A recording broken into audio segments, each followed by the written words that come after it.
Rabotai, nous allons continuer le shiur avec l'aide de Hachem. D'abord, vous remercier de l'écoute, des partages. Je ne économiserai jamais la force, le mérite que vous avez de partager. Sachez que vous êtes bénis du ciel, même s'il y a une personne qui se trouve, je ne sais dans quelle partie du monde, qui grâce à vous va écouter ce shiur, ces shiurim, eh bien il va changer. Ça sera grâce à vous. Et le mérite est incommensurable. Il faut le savoir. Nous allons, avec l'aide de Hachem, parler maintenant directement du darouche, du shiur qu'on a commencé. Comment le tzaddik Gamour, lui aussi, quand je dis lui aussi, ça veut dire qu'il soit grand, qu'il soit puissant en Torah. Lui aussi, il a besoin de passer ce qu'on appelle le Nahar Dinor, le fleuve de Dinor, qui donc est un mikvé de feu pour enlever, épurer, nettoyer la partie imparfaite qui s'est collée à sa neshama à cause d'une faute. Alors à plus forte raison que toutes les personnes qui ont un niveau inférieur au tzaddik Gamour, c'est sûr et certain qu'ils subissent. Et tous et toutes ont subi le processus de tikkun, de l'embellissement de la neshama pour qu'elle accède à son niveau que Hachem lui a donné. Maintenant, il y a un niveau du tzaddik, explique le Rav Yitzhak Luria Ashkenazi, donc le Harizal. Il dit comme ça, il dit que Elisha ben Abouya, par exemple. Elisha ben Abouya, c'était le maître de Rabbi Meir Baal HaNes. Et ce Rav était grand en Torah, très grand en Torah. Il avait une sagesse colossale dans les 7 sciences que le monde possède, que Akadosh Baruch Hu a créé. Et finalement, il est monté avec le Shem à Meforach, comme explique le Tosafot, un des rabbins de Provence ici, de notre Tzafat, de la France. Il est monté avec Rabbi Akiva, il est monté avec Benzoma, et 4 personnes sont montées dans le Pardes, qu'on appelle le verger de la Torah, et Elisha ben Abouya est devenu athée. Il s'est hâté de le faire d'ailleurs. Et bien sûr, la Gemara va raconter longuement sur le maître de Rabbi Akiva, comment le jour de Shabbat, il va demander à une femme, donc étrangère, une femme prostituée, si l'on peut dire, il va lui demander de commercer avec elle. Et la femme de lui dire, Elisha ben Abouya, toi Elisha, alors il cueille le jour de Shabbat une rose et il lui dit non, Aher, aujourd'hui je suis un autre. Et il lui offre la rose à cette femme, mais en même temps qu'il lui offre la rose, il garde l'épine. Et c'est là que noce. Et en fait, Rabbi, qui était Rabbi Elisha ben Abouya, il devient athée complètement. La Gemara va raconter que Rabbi Meir va essayer de le convaincre de faire Teshuvah. Et le jour de Shabbat même, Elisha ben Abouya chevauche un cheval. Vous savez qu'il est interdit de sortir en dehors de la ville plus de 2000 coudées en dehors de la ville, et Elisha ben Avouya est sorti de la ville avec le cheval, et Rabbi Meir Baal HaNes, qui est le talmid de Rabbi Akiva, est derrière lui et lui dit: je t'en prie, maître, reviens à la Torah, je t'en prie, ne fais pas le Hilul Shabbat. Et comment il s'appelle, Elisha ben Avouya, il lui a dit: attention, Meir, il peut l'appeler Meir, tu vas dépasser les 2000 coudées, car le cheval a déjà fait 1900 et quelques coudées. Regardez l'intelligence de Elisha ben Avouya, qui est devenu aujourd'hui Aher, c'est-à-dire un autre. Je vais vous expliquer pourquoi ça s'appelle Aher. Et en fait, Rabbi Meir ne pouvait pas faire autrement. Il lui dit: mais pourquoi? Et Elisha ben Avouya de lui dire: il a entendu derrière le rideau du ciel, c'est là où il y a les décrets célestes, il a entendu que tout le monde peut faire teshuva, toute personne peut faire teshuva, excepté Elisha Aher. Excepté Elisha Aher, donc il dit: puisqu'on n'accepte plus les teshuva, il n'y a plus de possibilité de se repentir, de faire la teshuva, eh bien, je ne veux plus, et il est mort sans la teshuva. La Gemara nous dit que Rabbi Meir avait une grande tsar, très grosse souffrance par rapport à son maître. Et la Gemara dit que un Talmid Hacham, c'est ce que le Hari, Hari l'apporte Bikitsur, d'une manière très brève, juste ici quelques mots, Elisha, etc. J'ai dû expliquer cela de la Gemara. La Gemara, le Talmud, dit qu'il n'y a aucun feu qui peut brûler un Talmid Hacham. Quelqu'un qui étudie la Torah c'est du feu, et le feu du Gehinam ne peut pas le brûler. Là, on ne va pas rentrer dans la raison du pourquoi. Il y a un maître qui s'appelle Ben Ish Hai, dans son livre, qui est un grand rave et kabbaliste et posek halakha, le Gaon Ben Ish Hai, qui ne connaît pas, eh bien, dans son livre Ben Yehoyada sur le Talmud, là-bas, il explique exactement qu'est-ce que ça veut dire que le feu de Gehinam ne peut pas brûler le feu de la Torah qu'étudie un Talmid Hacham. Donc, Elisha ben Avouya, la Gemara dit ceci: L'omida nediene velo mishum de asak bator. Écoutez bien, le juger et le punir par le feu de Gehinam, on ne peut pas. Dans le ciel, le tribunal céleste siège et disent: on ne peut pas le juger parce qu'il a étudié la Torah, il a approfondi l'étude de la Torah, il a enseigné la Torah à plusieurs élèves, parmi eux Rabbi Meir Baal HaNes. Alors qu'est-ce qui se passe? On était obligé de le ramener dans ce monde. Mais la ils sont obligés de le ramener dans ce monde. Pourquoi? Pour épurer la faute entachée dans sa âme, parce que c'est impossible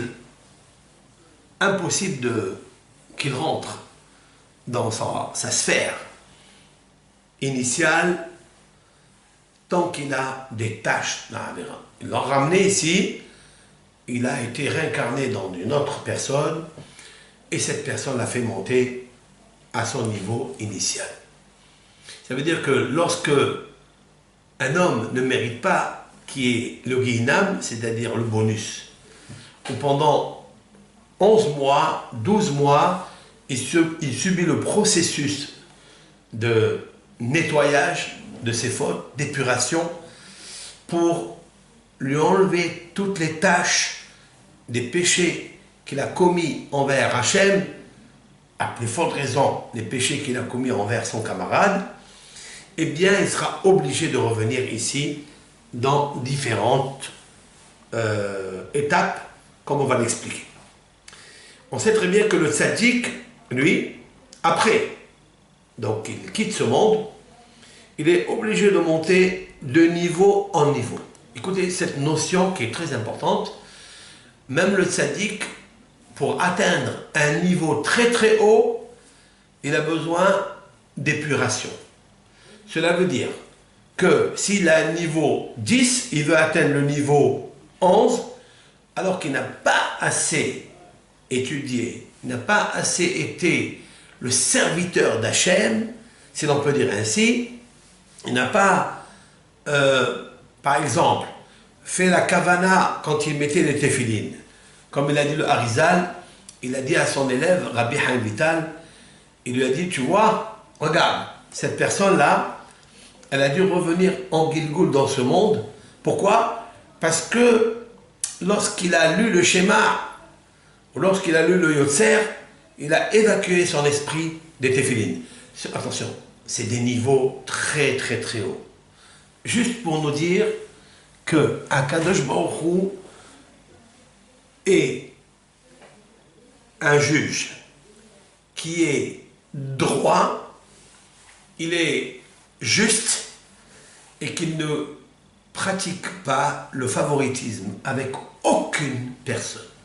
Même si elle est un grand tzaddik, si ce tzaddik il veut obtenir d'être parmi la table de Hachem dans le Gan Eden, et pas pour un jour, pour 2 jours, pour 10 ans, pour 70 ans, qui est d'ailleurs le bonus ici dans ce monde, eh bien, il nous faut savoir, il faille qu'il passe un examen rude pour mériter ce qu'on appelle le Netzach Netzachim, c'est-à-dire la vie éternelle, la vie éternelle.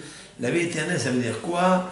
Si on s'imagine le bonheur dans Gan Eden, on va vous dire quelque chose au nom de Rav Eliyahu Dessler, dans Mirtav Eliyahu Dessler, a imaginé qu'est-ce que c'est que Olam Haba, puisque Olam Haba, on dit qu'il est l'Olam Va'ed, c'est Netzach, c'est-à-dire l'éternité. Comment on va imaginer l'éternité? À savoir, on va prendre tous les plaisirs d'un roi d'aujourd'hui, s'il existe, ou bien du roi Salomon. Il avait des grands plaisirs, désirs. David Ameller aussi, il avait un ta'anoug extraordinaire. On va prendre ce ta'anoug-là, on va le multiplier par 1000. Bien sûr qu'on s'imagine, c'est quelque chose de colossal, même quelque chose d'impensable. Puis on va le multiplier par 10 000, ou par 1 million, par 10 milliards. C'est incontable, c'est innombrable. Donc le plaisir, il se multiplie. On va prendre le roi qui était bien avant lui, c'est-à-dire Shaoul Abeler, qui lui aussi, il était roi, il a régné. Vous savez, quand on règne, bien on est gouverneur, c'est un plaisir du cœur, quelque chose d'incommensurable. On va le mettre aussi. Et on va mettre, allez, en une fois, tous les rois, pas seulement juifs, mais aussi des nations, et on va calculer aussi toutes les personnes qui étaient jusqu'à là, depuis la naissance du monde jusqu'à aujourd'hui, et à la fin des temps. Et on ne va pas encore finir, parce que le monde n'a que 5700 années, 76 années, c'est tout. Mais il y a une fin. Eh bien, le plaisir de Olam Haba, c'est rien. Ce qu'il y a ici, c'est rien devant ce qu'il y a dans le monde du Netzach, c'est-à-dire dans le monde éternel. Éternel, ça veut dire, c'est incontable, c'est l'infini, absolu. Eh bien, le tzaddik, il est prêt à supporter ici, dans ce monde, avec ce qu'on appelle le silence. Même quand il a des épreuves, même quand il y a des souffrances, le tzaddik, il sait que plus il se tait, il ne s'insurge pas, il ne recule pas, eh bien, Akadosh Baruch Hu, il lui lave ses péchés plus rapidement que le Gilgoul. On va expliquer ça parce que c'est très important d'expliquer tout cela. Donc le tzaddik, pour le faire monter à un niveau qu'il n'a pas atteint, il faille le faire descendre encore une fois, bien sûr dans un être cher, dans un être tzaddik, plus que lui, mais qu'on appelle ça qui est du même shoresh, à savoir qui est de la même racine de l'âme. C'est un arbre, il y a un tronc, des racines, il y a des branches et des feuilles. Alors vous trouverez plusieurs tzadikim dans une plus grande, la même famille des fois, ils sont dans la même shoresh de la racine, le tronc et les branches.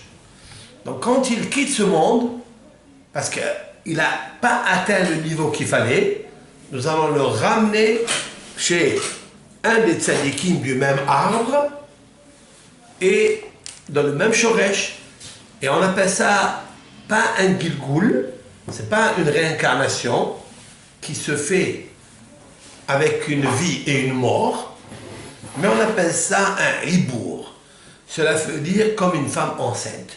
Une femme enceinte, il y en a deux, elle et le bébé qu'elle porte dans sa matrice. Ça veut dire qu'il peut avoir un tzaddik dans sa vie et on fait rentrer un nitzutz kadosh à l'intérieur de lui, dans sa vie. Et ce nitzutz kadosh, il va aller chez le tzaddik et le tzaddik va le faire monter de niveau. Quand le tzaddik il quittera ce monde, eh bien, il va faire monter cette neshama. Je vais doucement parce que c'est une faille, bien sûr, pour bien expliquer les choses avec l'aide de Hachem. Mais on va avoir un peu de patience parce qu'il nous faut dégager de là un yesod, un fondement que Akadosh Baruch Hu existe. La émouna, elle est plus forte quand on a la émouna du Gilgoul. Comme la émouna de Tchiyat al-Metim, il y a pas beaucoup de gens qui croient qu'il existera la mitzvah de la émouna de la résurrection des morts. On ne peut pas s'imaginer cela, alors qu'il y a tout un traité talmudique qui s'appelle Sanhedrin, qui parle des juges d'ailleurs, parce que Dieu est juge, et tout ce qu'il a promis, s'il est tzaddik, il accomplira ses paroles. Et c'est la raison pour laquelle, comme Akadosh Baruch Hu, il aime la créature, la neshama, qu'il a émanée de lui, si l'on peut dire ainsi, obligé que s'il la ramène vers lui, il faille la ramener dans son intégrité, sans aucune saleté et aucune tâche. Et c'est la raison pour laquelle il a la chance, cette neshama, le tzaddik qui n'a pas atteint le niveau qu'il lui fallait, de revenir ici, dans ce monde, dans le process du hibour, pour rentrer chez un tzaddik qui est vivant, par l'intermédiaire des mitzvot, par l'intermédiaire de l'étude de la Torah, par l'intermédiaire de l'accomplissement de toutes les mitzvot de la Torah qui sont praticables, hein? On n'en a pas beaucoup aujourd'hui, eh bien, puisque le temple est détruit et plusieurs mitzvot de la terre d'Israël ne sont plus valables, c'est-à-dire on ne peut plus les accomplir parce qu'elles dépendent de certaines conditions, mais ce tzaddik-là qui est vivant va faire, on va dire, accoucher, hein, puisqu'on parle de Hébour, donc parlant d'accouchement, il va lui donner ce qu'on appelle une yénika, c'est-à-dire un allaitement. Il va lui donner un allaitement puisqu'il va l'allaiter, il va lui donner la force énergétique des mitzvot, de la kedusha, qui va émaner de la mitzvah, parce que toujours quand on fait une mitzvah, il y a une émanation de kedusha qui se dégage, qui émerge de la mitzvah, et ça on le sait par le statut restaurateur que Hachamim ont posé dans la bénédiction. Baruch Ata Hashem, source de bénédiction Hashem, Hashem Kiddeshanu, qui nous a sanctifiés bemitzvotav, qui nous a sanctifiés bemitzvotav. Cela veut dire que la mitzvah entraîne, dégage la kedusha. Et donc, par la kedusha, il est obligé d'avoir une ascension, une aliyah. Et quand le tzaddik qui quitte ce monde, eh bien, cette nitzutz, il va monter de niveau Bisrota Tzaddik. Voilà donc ce que le Ari Akadosh a expliqué ici et là dans son chapitre 35 du Sefer Gilgulim et 40 du Sefer HaGilgulim. Et là, c'est pour ça que je l'ai rapporté ici, même que nous sommes dans la préface 22 du Sefer HaGilgulim, mais quand même, il fallait le mettre. Donc le tzaddik, il ne peut pas, parce qu'il est tzaddik, qu'il a un passe-partout, il va rentrer là où il veut. Non, même le tzaddik ne veut pas cela. Pourquoi? Parce que le tzaddik ne veut pas le pain de honte. Ça veut dire quoi? Ça veut dire qu'en fait, il n'existe pas une personne qui peut recevoir un cadeau dans ce monde sans que, quand je parle de tzaddik, hein, je parle d'un Ben Israël qui a envie de connaître un petit peu le monde spirituel qui dépasse notre entendement, là où tout le monde va y aller. Alors il est préférable de le connaître ici dans ce monde.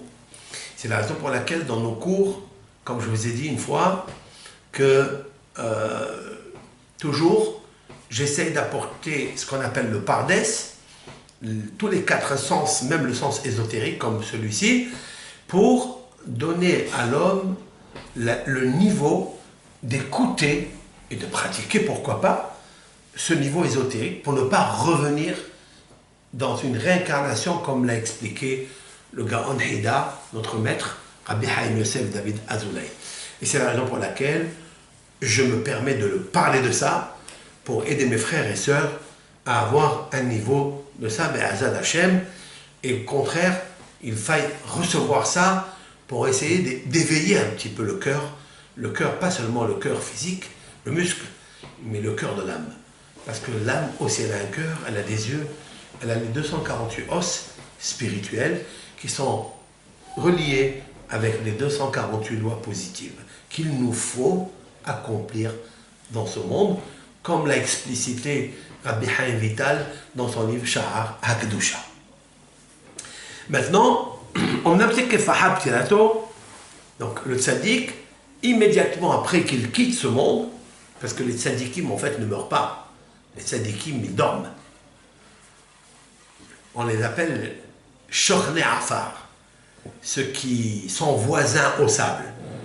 Mais on ne dit pas qu'ils sont morts. Pourquoi? Juste ils dorment. C'est comme ça que c'est marqué dans Patah Eliyahu Navi.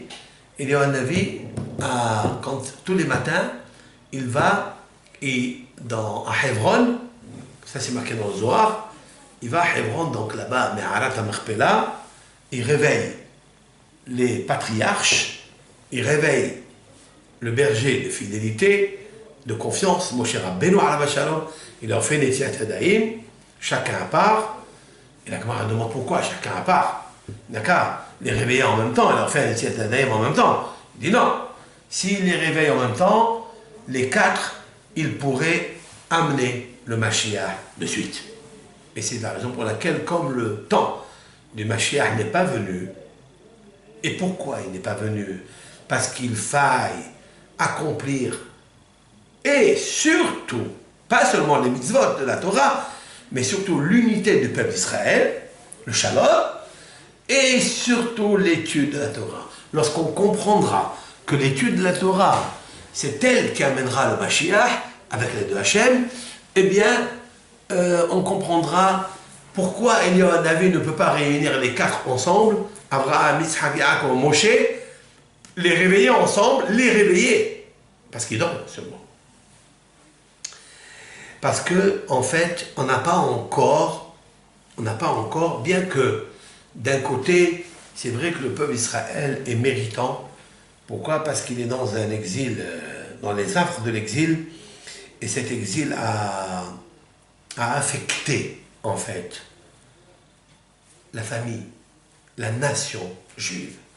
Il l'a affecté, mais drôlement affecté, profondément affecté, à cause des souffrances, à cause des pogroms, à cause de la Shoah, des acquisitions, toutes les souffrances que nous écoutons aujourd'hui de Am Israël. Cela, bien sûr, est un procédé qui fait avancer la venue du Mashiach, Be'ezrat Hashem, mais il y a 2 choses qui nous manquent.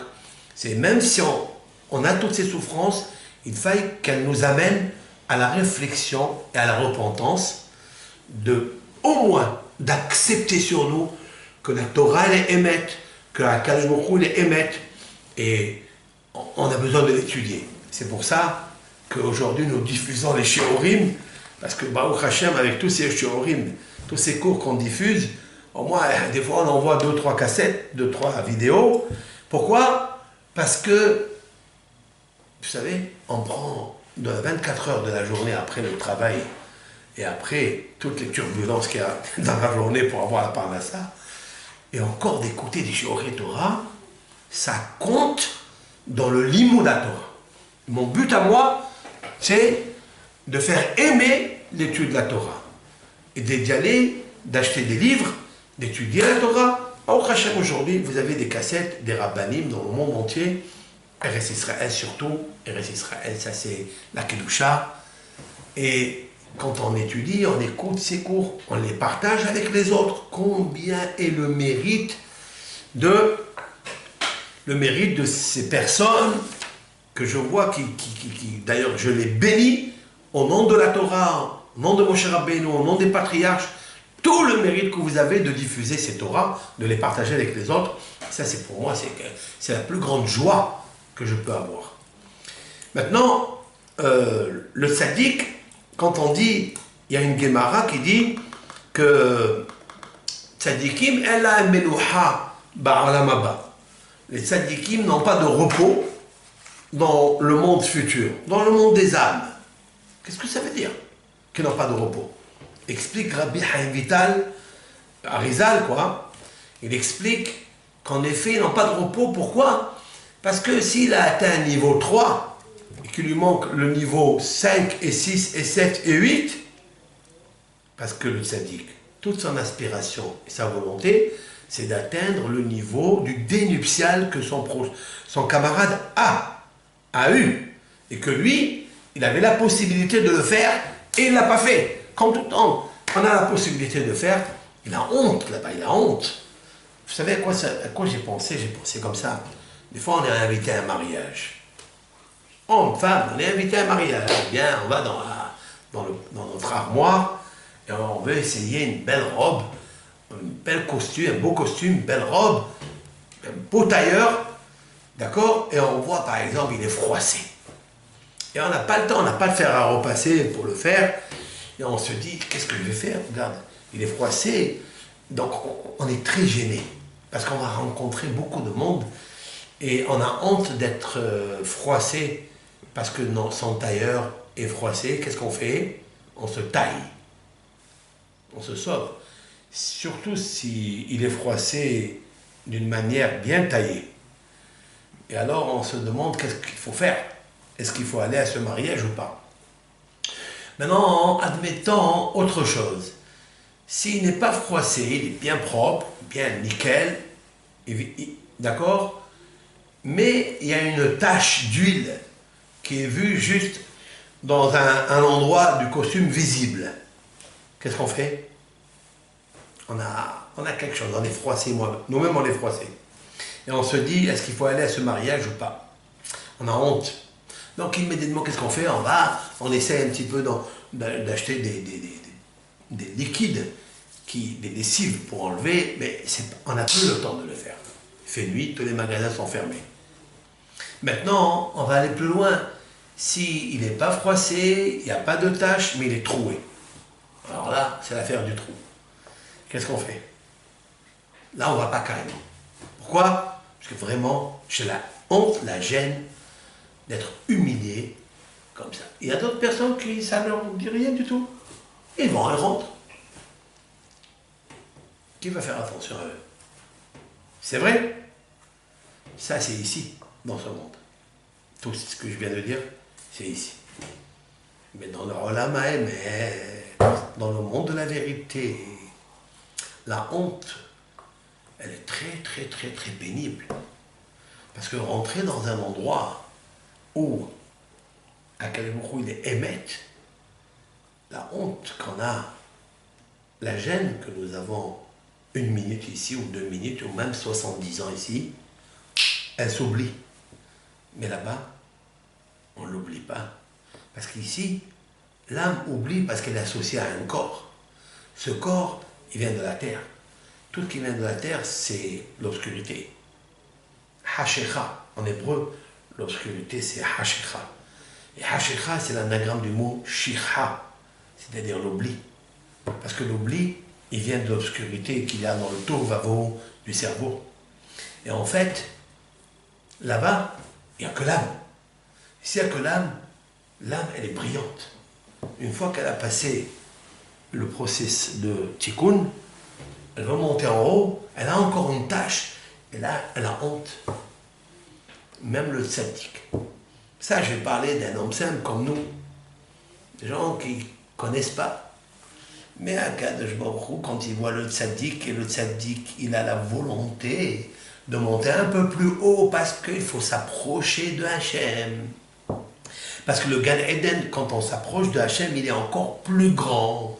Comme il a dit David Ameler dans les psaumes, Va'ani kirbat Elohim li tov.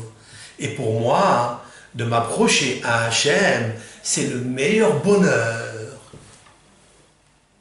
Ahad sha'ati me'et Hachem, une seule chose j'ai demandé de Hachem, Ota avakesh, j'ai demandé au passé, je demanderai au futur, pas comme les autres rois, ils demandent un plaisir au passé et au présent, ils veulent changer, et au futur, appelez pour une raison.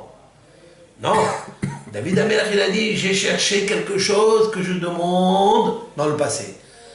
Je veux le faire aussi, le demander aussi dans le futur. Quoi? Shifti bevet Hashem kol yemei hayai.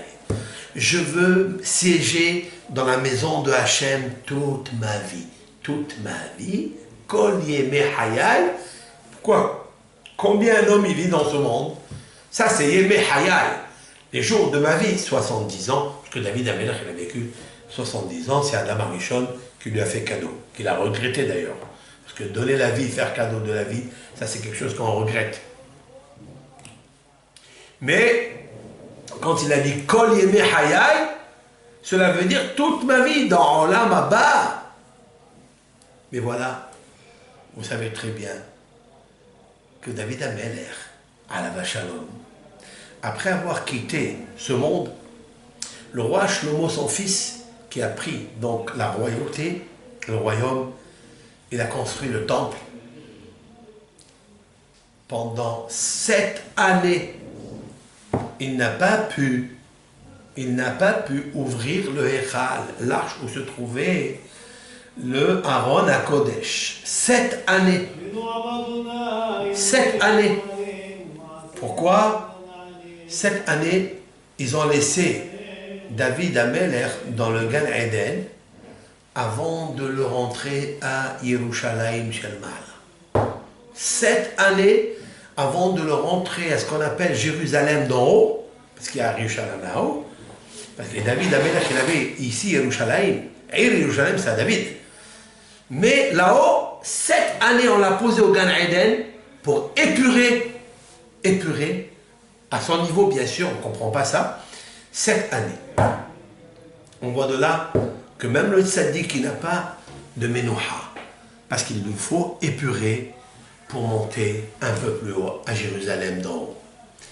Kol hakavod lachem, on continuera ce shiur avec l'aide de Hachem prochainement. Tavo alechem beracha.